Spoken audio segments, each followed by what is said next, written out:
Goeiemôre aan elkeen van u. Môre. Ja, dit is 'n voorreg vir my om weer vanoggend hierso saam met u te kan wees en die evangelie te kan deel. Dit was nog wel 'n rukkie vandat ek laas hierso was. Maar kom ons bid saam en dan vertrou ons die Here saam dat hy die diens gaan kom seën. Here, ek sê vir u baie dankie dat ons net kan stil word. Dat ons harte tot u kan rig en vir u kan vra, Here, dat u waarlik in ons midde teenwoordig sal wees. Dat u ons harte ontvanklik sal maak vir die evangelie. Die Here praat met ons. Sit die vinger daarso waar die nood is, waar die behoefte is. In Jesus Christus naam bid ek dit. Amen. 2 Korintiërs 5 vers 17. As iemand in Christus is hy 'n nuwe skepsel. Die ou dinge het verbygegaan, kyk, dit het alles nuut geword. Dit is 'n baie bekende versie in die skrif. Maar wat ek gesien het is dat ons sit vandag met 'n baie uniekheid in die kerk. Die uniekheid is dat daar's baie mense wat vir jare kerk toe kom, evangeliese kerke besoek, betrokke is by funksies en uitreike, gemeentes, kommissies en al hierdie goeders. Maar hy het nie sekerheid van saligheid nie. So ek wil reg hierso aan die begin van hierdie diens van u vra, het u sekerheid van saligheid? As jy vandag moet sterwe, waartoe gaan jy? Is jy al ooit met daai vraag gekonfronteer? Ons gaan so 'n bietjie deur die Bybel gaan en kyk na sekerheid van saligheid en wat sê die woord van die Here vir ons van sekerheid van saligheid. En ek gaan baie voorbeelde noem van wat ek deur die jare in die sendingveld gekry het. Waar ek in kerke betrokke was, waar ek met mense gepraat het, met mense gewerk het. En ons gaan so 'n bietjie sekerheid van saligheid ondersoek. So klompie jare terug, seker so 7-8 jaar terug, was al so 'n tannie gewees daar naby ons, waar ons in Potchefstroom bedien. En ons het altyd by haar huis het ons dienste gehou. Sy was baie gretig geweest, sy het nooit 'n konferensie gemis nie. Soos wat julle paaskonferensies hier buitekant hou, so het ons ook elke jaar 'n paaskonferensie. Paaskonferensie, vrouekonferensie, mannekampe en al die goed, en sy het hierdie kampe nie gemis nie. Sy het altyd vriende ook saamgebring na hierdie kamp toe. Sy het 'n huis opgestel dat ons 1 keer 'n maand het ons dienste by haar gehou. En die een keer toe ons 'n diens daar sou, soos 'n bietjie lank voor die tyd daarso, en ons begin met haar gesels. Nou die tannie is al verby aftrede. En toe ek met haar begin gesels, en vra vas soms so uit die bloute uit nou tannie sê vir my, waar het tannie die Here Jesus ontmoet as verlosser en zaligmaker?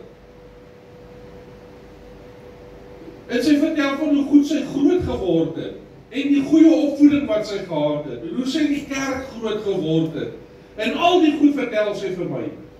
En terwyl ek al sit en luister na, toe besef ek, maar hierdie tannie het nie sekerheid van saligheid nie. Sy het nog nooit waarlik deur die Jesus ontmoet as die verlosser en zaligmaker nie. En van daai dag af het ons het 'n punt gemaak, om elke keer as ons by haar kom, het ons met haar gepraat, oor haar verhouding met die Here.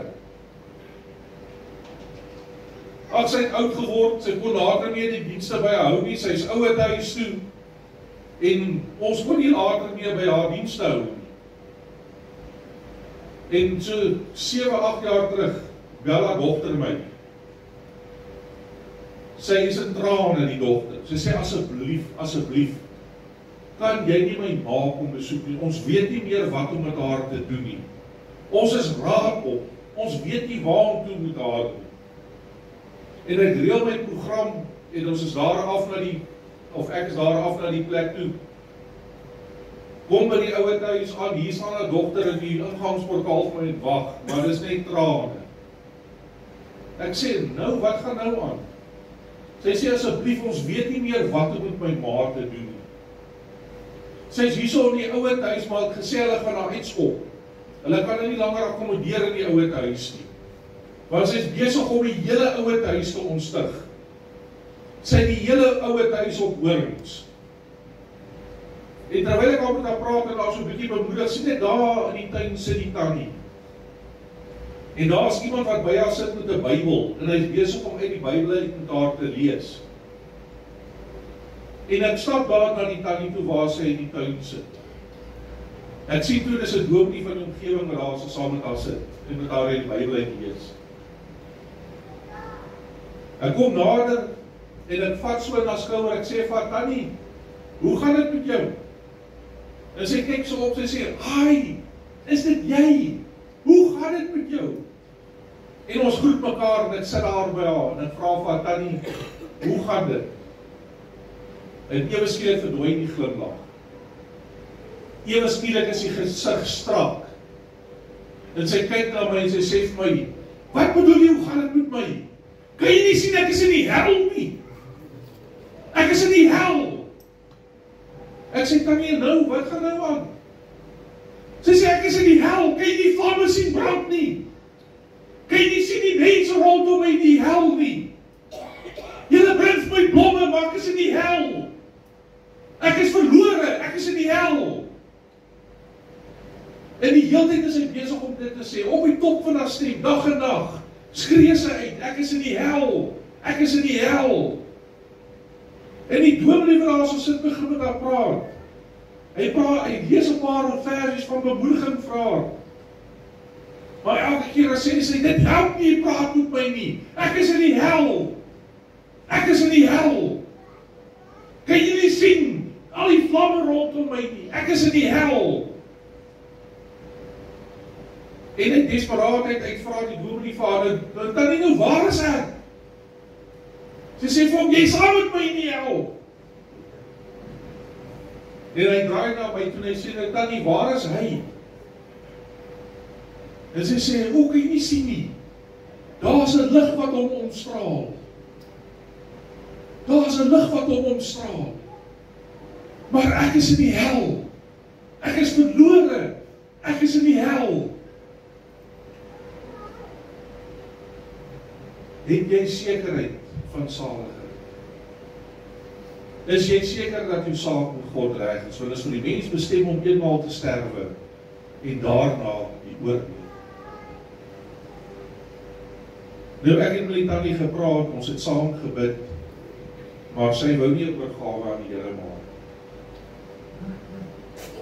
En so 'n paar weke daarna is hierdie tannie oorlede met hierdie woorde op haar lippe: "Ek is in die hel. Ek is in die hel." Het jy sekerheid van saligheid? Nou wat is die verskonings wat ek deur jare gehoor het wat die mense vir my gee? Hoekom hulle nie sekerheid van saligheid het? Nou een van die grootste verskonings wat ek het, as ek daar so by die huise omgaan en ons doen besoekwerk en ek klop in die deur en die oom maak die deur oop. "Goeiemôre oom, kan ek 'n bietjie met oom gesels oor Jesus en oor wat Jesus vir ons gedoen het?" Dan so half skrikkerig as jy so 'n bietjie gesels het, mooi die oom jou in die huis in. En dan begin jy met hom praat, jy begin met hom praat oor bekering en wedergeboorte. Oom is oom gered, het oom al om sy lewe en hart vir Here Jesus gegee, is oom verlos van ons sonde. Want dis 'n baie belangrike ding hierdie. Ons kom baie keer tot bekering, maar ons word nie verlos van ons sonde nie. En as jy 'n sonde wat 'n skeidsmuur gemaak het tussen julle en Here God, dat hy sy aangesig vir julle verberg en dat hy nie hoor nie. Dis ons sonde. As ons 'n eentjie met die oom gepraat het, dan sê hy vir my: "Boetie, dit is voorbarig om te sê, jy het sekerheid van saligheid. Niemand kan dit sê nie. Niemand kan met sekerheid sê, ons saak met die Here is reg nie." Weet jy, ons moet versigtig wees met wat ons sê. En ons moet gaan toets aan die skrif. Want om dit te sê, trek 'n streep deur wat die woord van die Here vir ons gee. 1 Johannes 5, vers 12 en 13, hy wat die seun het die lewe, maar die seun van God nie het nie die lewe nie. Dit het ek geskryf aan julle wat glo in die naam van die Seun van God, sodat julle kan weet dat julle die ewige lewe het. En kan glo in die naam van die Seun van God. Julle kan weet dat julle die ewige lewe het. Die Here het vir ons die versekering gegee, dat as ek my hart en my lewe vir hom gegee, as hy my verlos het van my sonde, kan ek weet dat ek gered is. Ek kan weet dat my saak met God reg is. Nou hoor ek hierdie kosbare versie, en ons almal glo dat as ek dit nou gaan lees vir u. 2 Korintiërs 5 vers 21. Want hy het hom wat geen sonde geken het nie, sonde vir ons gemaak, sodat ons kan word geregtigheid van God in hom. Nou ons almal glo dit, ons gaan nou binnekort Paasfees vier, ons almal glo dat Jesus het vir ons gesterf. Ek kan na enige iemand hier so op straat toe gaan, en ek kan met hulle praat, en hulle gaan vir my sê, Jesus het vir ons gesterf. Maar hoor ons sê die volgende gedeelte, die laaste gedeelte, baie belangrik, hoor ons sê, sodat ons kan word geregtigheid van God in hom, sodat ek in 'n regte verhouding met God kan kom, sodat my lewe reg kan wees om God te behaag. Ek kan weet dat my saak met God reg is. Ek kan sekerheid van saligheid nou hê. Het u sekerheid van saligheid? Jakobus 14 vers 18. Ek sal julle nie as wese agterlaat. Ek kom weer na julle toe. Ag, is dit nie 'n kosbare vers nie? Die Here het ons 'n belofte gegee, dat hy sal ons nie as wese agterlaat, hy sal ons nie los, dat ons nie weet wat rondom ons aangaan nie. Nee, u kan weet dat die saak met God reg is. U kan dit nou weet. Jy kan dit nou weet. Jy hoef nie onsekerheid voor te ploeter. Jy hoef nie eendag te wonder waartoe gaan jy as jy doodgaan nie. Is jou saak weer reg of is dit nie reg nie? Jy kan verlos word van jou sonde. Daar is nie een sonde wat groter is as die bloed van die Here Jesus Christus. Die Here kan jou verlos. Die Here kan jou vergewe van 'n verlede wat jou jaag. Dit wat jy in die verlede gedoen het, wat jou agtervolg. Wat jy laat wakker lê in die nag. Die Here kan jou vergewe.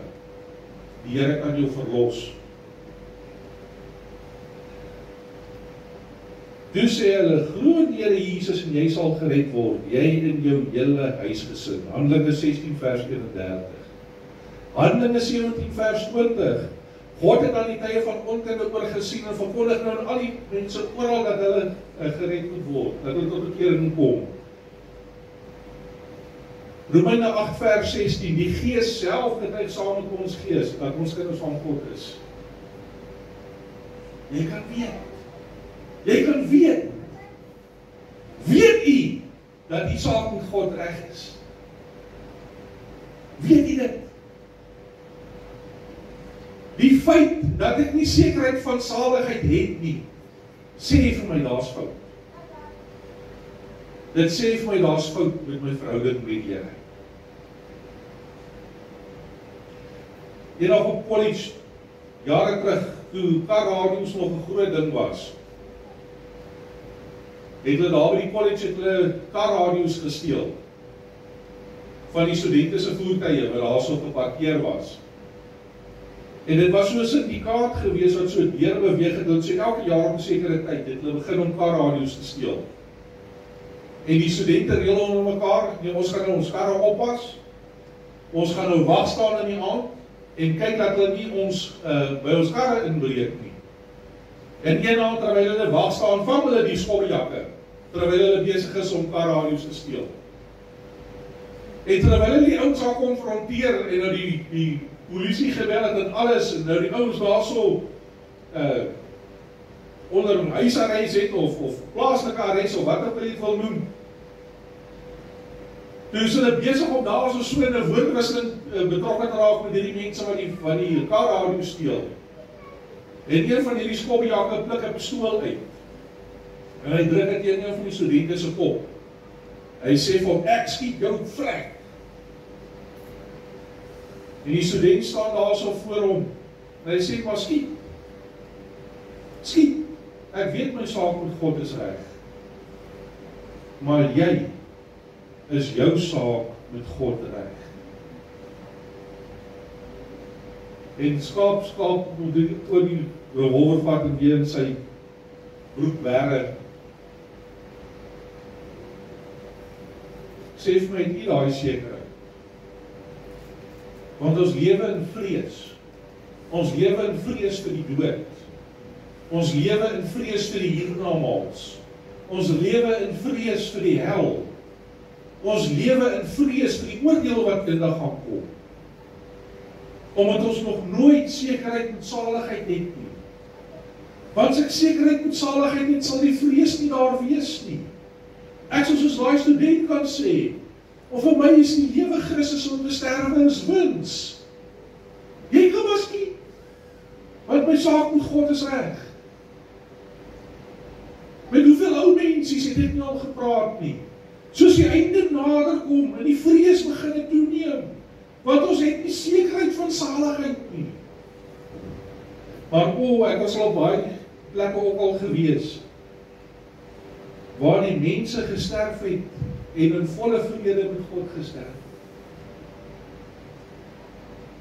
Het jy sekerheid van saligheid? En sien ons mense hou vas in strooiharmpies deesdae.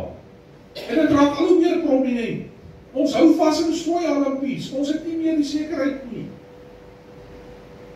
Ek is eendag by 'n tannie doen ons besoek en ons sit daar so.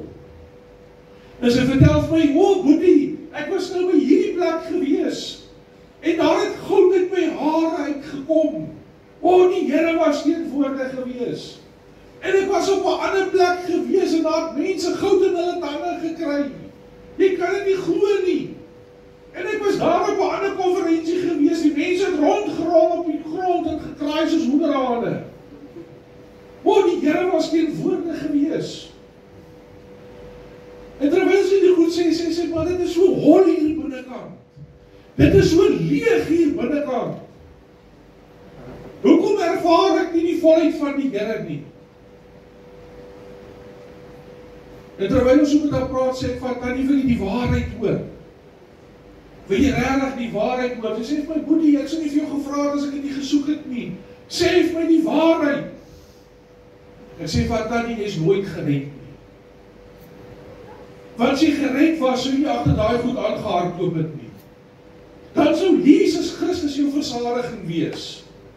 En nie eksterne goeders nie. Jesus Christus jou versadiging, want jy is gered. Is u gered? Ek moet vir u sê, dit is die grootste probleem wat ek deur jare gekry het. Dat mense sê, dit is voorbarig om te sê, jy is 'n kind van die Here.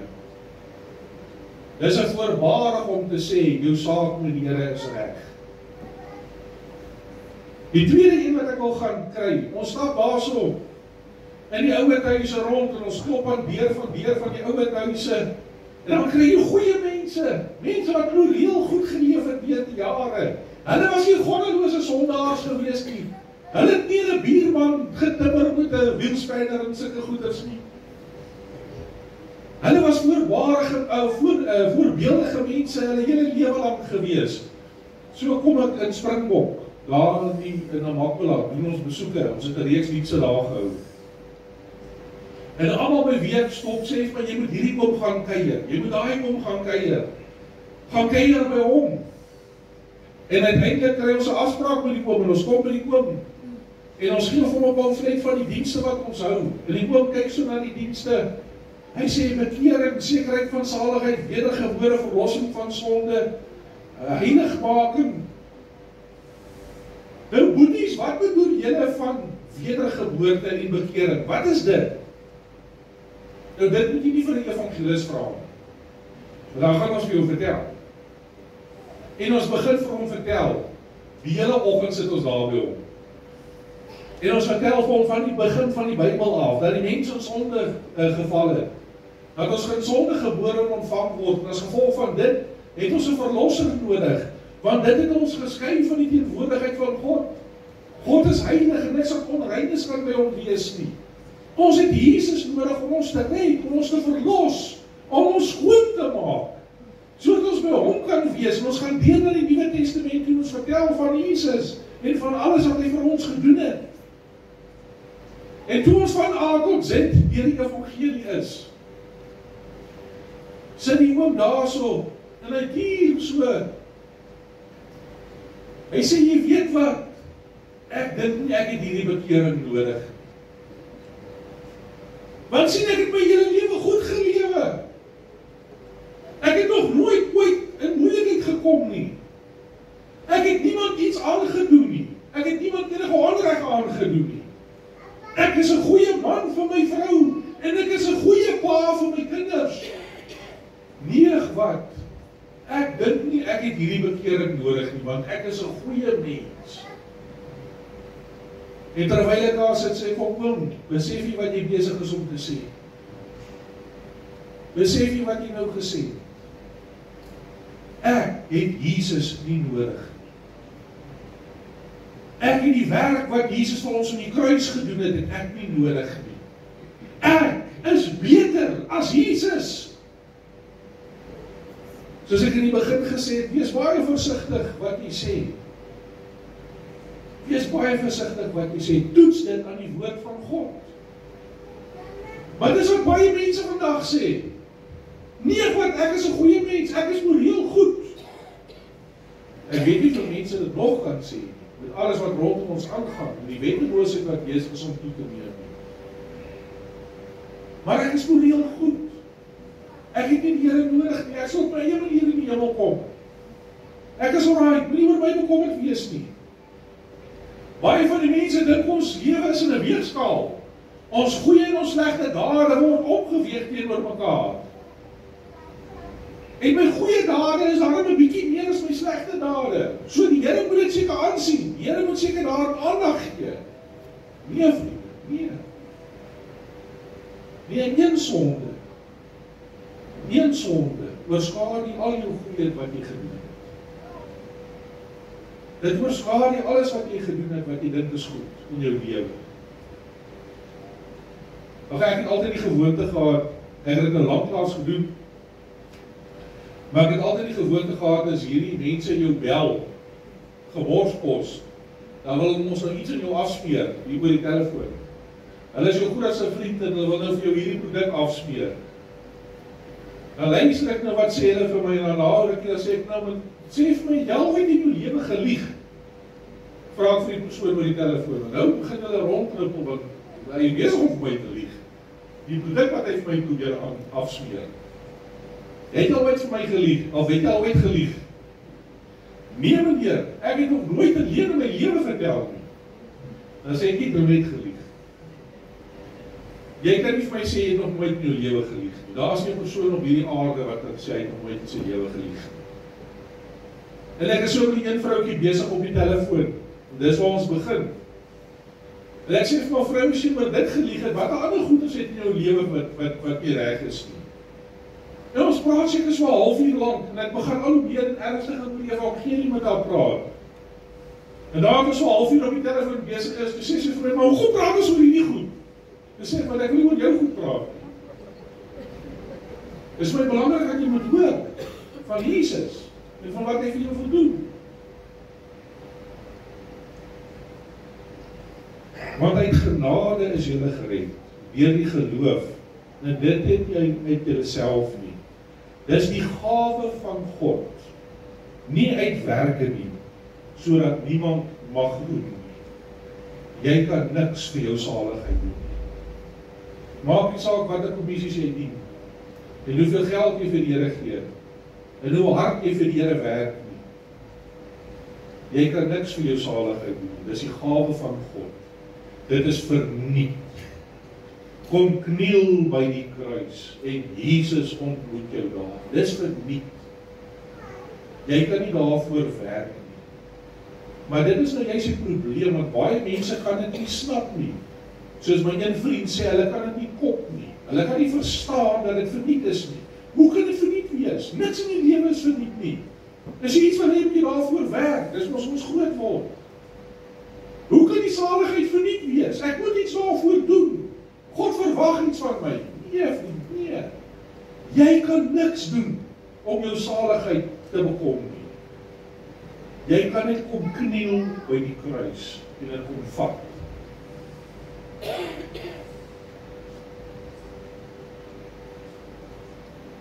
En ons almal het geword soos 'n onreine en al ons geregtigheid soos 'n besoedelde kleed.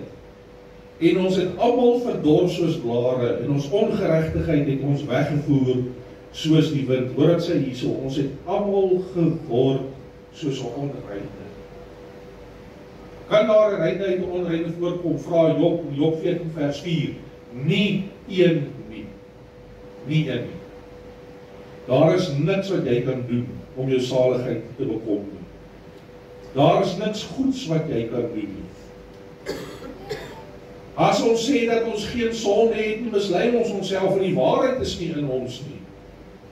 Maar julle ongeregtigheid het 'n skeidsmuur geword tussen julle en julle God, en julle sonde het sy aangesig vir julle verberg, sodat hy nie hoor nie. Ek hoor baie keer as ek met mense praat. Ag, ek bid teen die plafon vas. Ek lees die Bybel, maar ek verstaan niks wat daarin sê nie. Ek het geen behoefte om regtig kerk toe te kom nie. Ek kom maar onder dwang. Woon ek die dinge van die Here by. Want dit word van my verwag om daarso te wees. Ek moet my kind skool toe vat. Jou sonde staan tussen jou en God. Dat is sy aangesig vir jou verberg. Het jy sekerheid van saligheid? 'n ander gewoonte wat ons as Afrikaners het. Ons maak lig van sonde. Ons maak lig daarvan. Dit is nie vir ons so ernstig as wat dit behoort te wees nie. Want baie keer as by mense kom en ons kyk saam. Ons is daar so, Here seën ons 'n briefie kos en vergeef ons ook ons menigvuldige sondes. Amen. Dis 'n gebed wat ons baie keer gehoor het, by die weet nie of jy van is wat dit bid nie. Vergeef ons menigvuldige sondes. Amen. Nee, stop net daarso. Stop, wow. Watter sonde? Watter sonde? Ek kan nie sommer net met 'n halgeweer ergens skiet en hoop ek skiet iets raak nie. Watter sonde?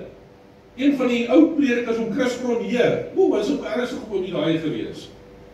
Hy is ook eendag so by 'n ete en die oom bid ook, vergeef ons menigvuldige sondes en hy stop nie oom net daar. Hy sê, broer, stop. Nou voel jy ou amen sê. Sê vir hom, stop. Watter sonde is tussen jou en God? Noem dit op die naam. Bely dit. Laat staan die sonde. Moenie sommer net so in die algemeen bid nie. Wat staan tussen jou en God? Noem die sonde op die naam. Moenie daarvoor wegkruip nie, moenie daarvoor weghardloop nie. Want dis wat ons doen. Ons dink as ek ver genoeg daarvan af weghardloop, gaan die Here daarvan vergeet. Nee, en alles is opgeskryf in Johannes, Openbaring 15. Vanaf vers 10 tot 15 kan jy gaan lees. Alles is opgeskryf. Dis op jou rekord. Daar moet nie gehandel word. Ek gaan nie daarvoor kan weghardloop nie. Ek gaan nie so ver kan wegkom daarvan dat ek eendag daarvan gaan vergeet nie. Nee, die Heilige Gees is getrou. Hier waar jy nou die gemeente sit, bring hy sekere dinge op. Wat jy in die verlede voor weggehardloop het.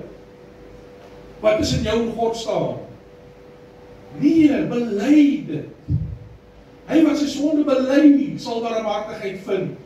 Maar hy wat sê sonde bedek sal barmhartigheid vind nie, maar hy wat dit bely laat staan sal barmhartigheid vind. Sê Spreuke vir ons. Bely jou sonde. Daarom as iemand in Christus is, is hy 'n nuwe skepsel, die ou ding het verbygegaan. Kyk, dit het alles nuut geword. Dit het alles nuut geword. Hoor 'n bietjie hierdie kosbare versie. God het dan die tye van onkunde oorgesien en verkondig nou aan al die mense oral dat hulle hul moet bekeer. Het jy die sekerheid van saligheid? Het jy die sekerheid van saligheid? En laaste enetjie wat ek wil na gaan kyk. Die eerste ene wat ons na gekyk het is, nee, wat is voorbarig om te sê, jy moet sekerheid van saligheid hê. Die tweede waarna ons gekyk het is, ek is 'n goeie mens, ek is alright, moenie oor my bekommerd wees nie.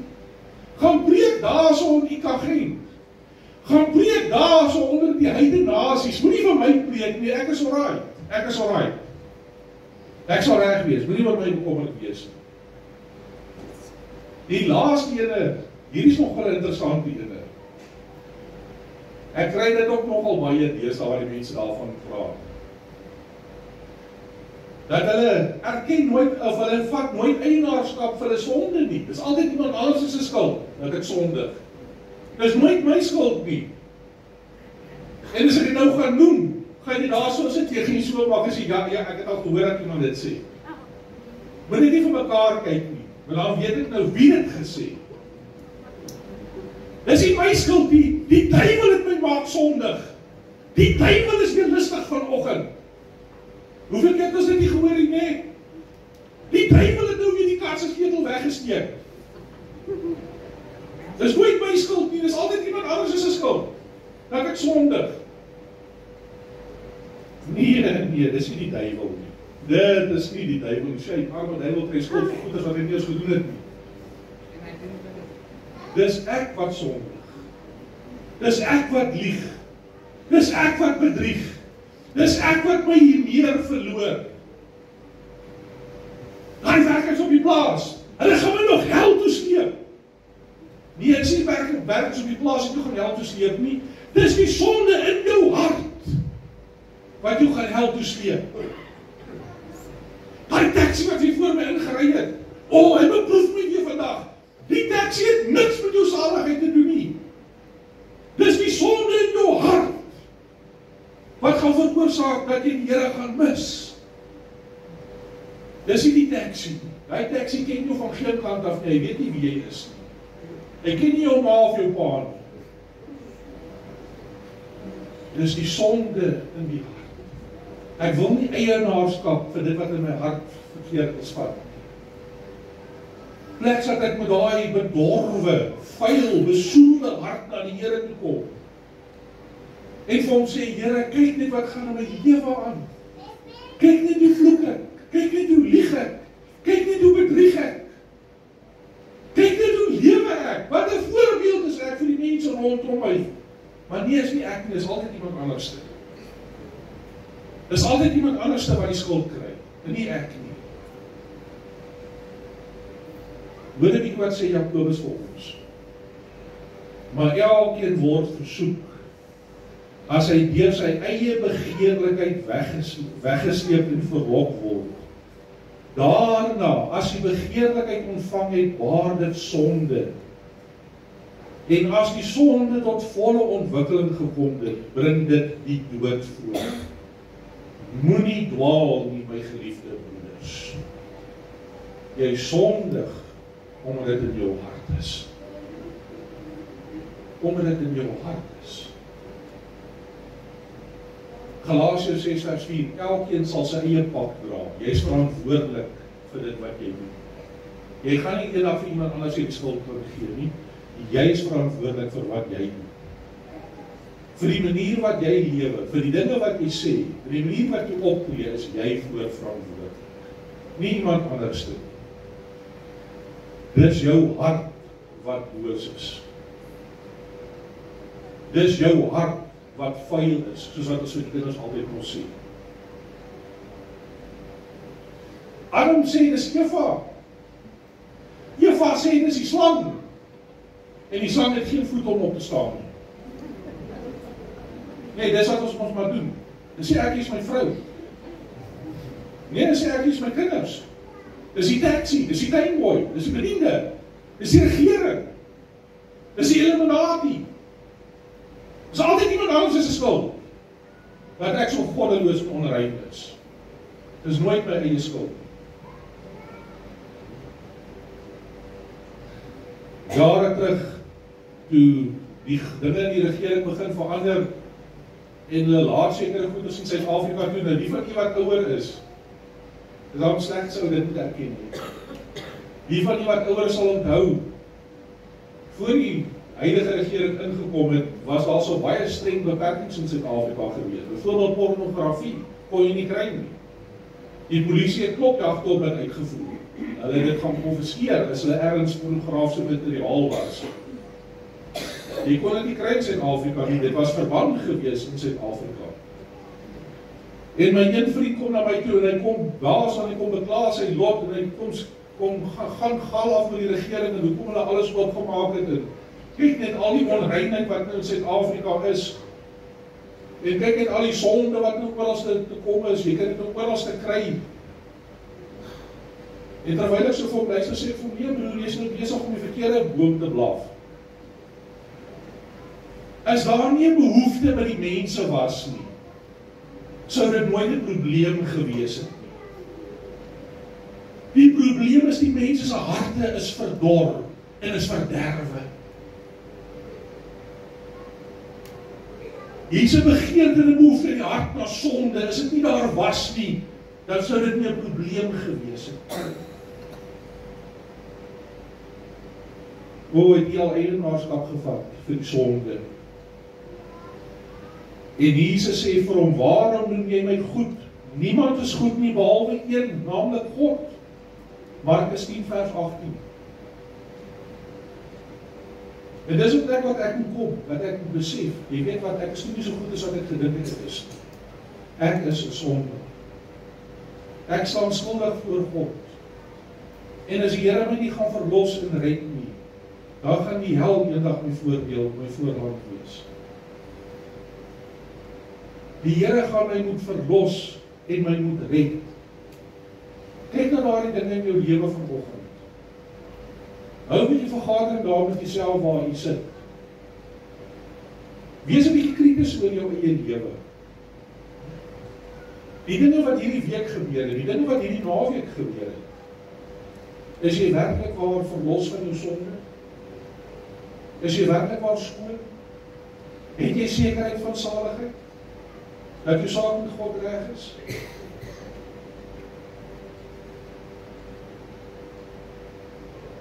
Nou ja, ek het in die begin gepraat van die tannie, wat gesê het, ek is in die hel. Ek is in die hel, so tragies. So tragies dat sy sonder die Here gesterf het. Maar een van ons oud werkers bel my eendag, hy sal afgetree. Hy sê vir my, broer, jy eet Sondag by ons. Dis reg oom, ek eet Sondag by julle. Dit is mense vir wie jy nie nee sê. Jy aanvaar maar nie. En toe daar so by die Sondag ete kom, sit daar so vreemde mense, en ek herken hulle. Jare terug het ek reeds dienste in Prieska gehad. En daar so daai stofkolletjie van Prieska, dis in Eris en Harris het ons 'n kosbare reeks dienste gehad. Dis moeilik geweest. Maar as ek toe uiteindelik binne in die predikant van die AB Kerk, was het binne in sy huis het ons die dienste gehad, want niemand anders wou vir ons 'n plekkie gee nie. Die dorp wil nie vir ons 'n saal gee nie, en selfs die AB Kerk se kerkraad wil nie vir ons die kerksaal gee nie. En toe het ons later in die pastorie, het ons toe die dienste gehou. En ons sit daar so in die ete en ons gesels lekker oor die ou dae en die dinge wat ons gedoen het en die dienste wat ons gehou het en ons saam gebid het en alles. En ons is klaar geëet en die mense verskoon hulle self en hulle gaan. En die oom sit daar so, oom Dani Drotski. Hy sit daar so, hy sê, broer, weet jy wat ek jou gevra om vandag te kom eet? Ek sê vir hom, nee, oom Dani, hoekom? Hy sê, want hierdie predikant het gered geword by daai dienste wat hulle in Prieska gehou het. Hy is 'n senior predikant, sou afgetree gewees. Hy sê so voor aftree, so 4 of 5 jaar voordat hy afgetree het, toe die Here eers sy siel gered. Daar in die pastorie, waar ons in Prieska die reeks dienste gehad het. En ek wil net gehad het, jy moes gesien het, het gaan nog goed met hom. Hy staan nog vas. Hy dien die Here in sy ou dag. Die Here het sy siel gered. Hy het sekerheid van saligheid gekry. In sy 60's. 'n predikant, sy hele lewe lank in die kerk, toe red die Here eers sy siel. Ek het eers daarvan geweet. Ek was salig onbewus daarvan gewees. En is bestem vir die mens om eenmaal te sterwe en daarna die oorwinning. Is jou saak met God reg vanoggend? Is jou saak reg met die Here? Of moet jy vanoggend kom en sê, Here, ek het U nodig. Ek het U nodig dat U my sal red. Ek het nodig dat U my hierdie sekerheid van saligheid sal gee. Kom ons bid saam. Dierbare Here, ek sê vir U baie dankie dat ons nou hierdie ernstige woord vanoggend gekry het. En as ons lang genoeg ons harte verhard, as ons lang genoeg skop in die prikkels, as ons keer op keer die stem van die Here ignoreer en ons eie weg inslaan, dan kan dit dalk wees dat ons eendag gaan sterwe soos wat daai tannie in die begin gesterwe het. Waar ons vreesaanjaend uitroep. Maar daar is niemand wat hoor nie. O, Here, gee vir ons genade vanoggend. Dat terwyl ons die stem van die Here gehoor het, dat terwyl hy met ons gepraat het, die Here dat ons waarlik waar ons hart tot U sal rig, en met ons behoefte na die kruis toe sal vlug vanoggend. Here, ek wil vra dat as hier so mense is, wat met onsekerheid van saligheid sit vanoggend, dat hulle nie die gemeente sal verlaat, dat hulle nie die diens sal verlaat, voordat hulle nie U gesoek het. Voordat hulle nie hulle saak met die Here reggemaak het. Here, ons vertrou U en ons bid dit in Jesus Christus naam. Amen.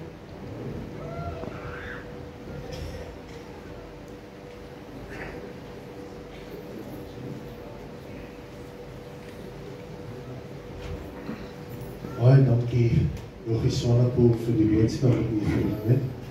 Dit is